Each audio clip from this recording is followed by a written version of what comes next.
Hey guys, it's Carl here. In this student spotlight lesson, I'm going to help Patrick learn how to eliminate string noise when he's doing bends or just kind of changing strings or leaving a string.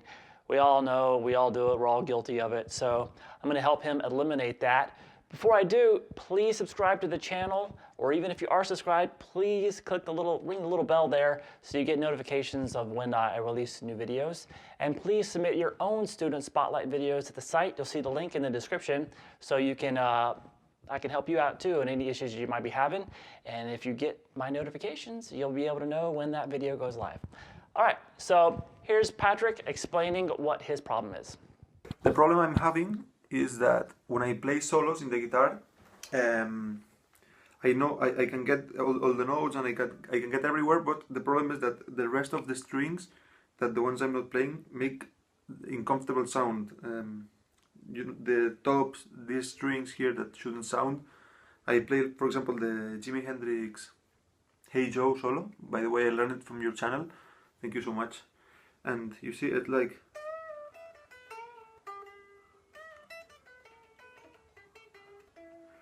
This string, there is noise, and I don't know how to fix that. Would be really helpful if you make a video about it. And also, thank you so much for everything. I've learned so much in your channel. Really, thank you. All right, so this is a very common issue. Every guitar player has it, especially the ones that really want to kind of do rock style or blues style or metal style, something that requires a lot of bends. It's not just bends that you need to be able to control though, but anyway, especially if you use a really high gain tone, you're going to have to really be able to control the rest of the strings, so only the string that you're currently playing, if you're just playing one, is heard. And the most difficult time to do that is during a bend. So let me show you what's going on. So I got kind of a rectifier, heavy rectifier sound going here. So I'm going to have a lot of noise if I don't mute. And if I did a mute, kind of when I was watching Patrick, you can see how my fingers are laid on this B string here. When I'm getting ready to do this bend, and when I do it, you see how my index finger is directly on the B string, so, or right over it. So when I do the bend and release, I get a lot of noise. Now, why is that, and how in the world do we get rid of it? Well, it's the index finger's job, for the most part, to get rid of most of that. What you need to do is have these two fingers really do the bend while they're doing it together. And the index finger's main job is muting. You can still have it on the string, on the B string, but it's going to be further up in the middle of the fingertip. That allows the tip of the finger to be over the G string there. So if you're doing a bend on the B string, the G string, at least the G string, some people do more, but you can see how first of all, you can't be so straight up. Patrick, you're a little bit straighter up like this.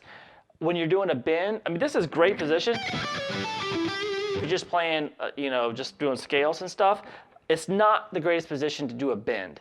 I would recommend angling bringing your thumb up here, which creates more of an angle that kind of goes out, like if in this case, it'd be kind of pointed towards your shoulder a little bit. And then this index finger, the very tip of it collapses a little bit, so it can lay across the strings behind the bend.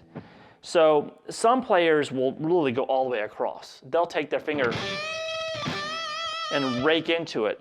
But most players mute just the string directly above it, or maybe two strings. So you can see there, right here, I got it, the index finger slightly, it can still keep in touch with that, just the side of that middle finger. That'll give it that index finger some stability, because it's not pushing down anything.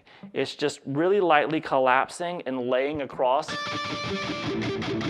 just killing the sound of those strings.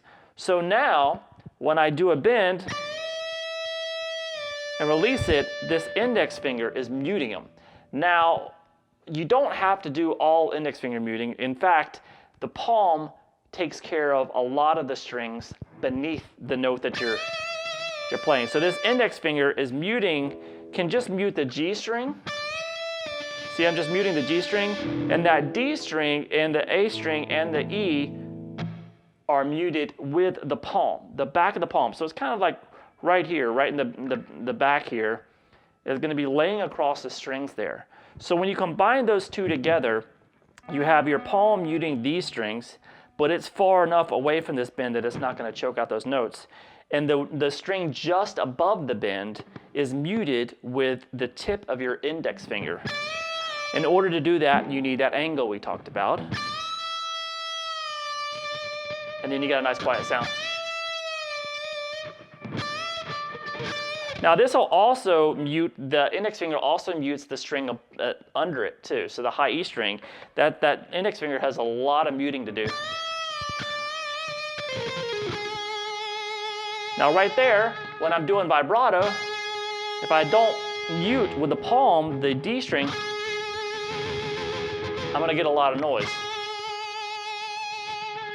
All right, so you can see right there, I even kind of planted these two fingers on the string. So just every string around it was muted. So that's just how you do it. Now when you're changing strings, it's the same process.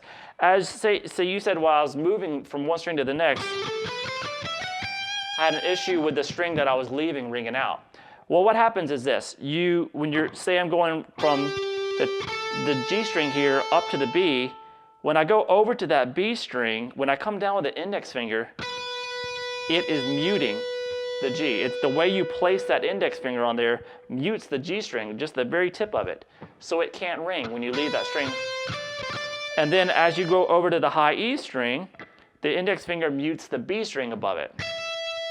And the G string is now being muted by the palm.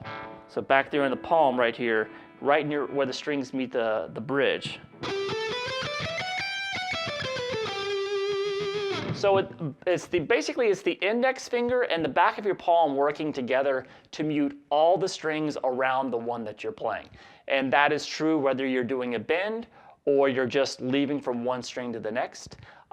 When you do that, it's the index finger that's got to take care of it. Even if the next note on the string is not the index finger, say it's your ring finger, my index finger is still hanging out behind there, muting.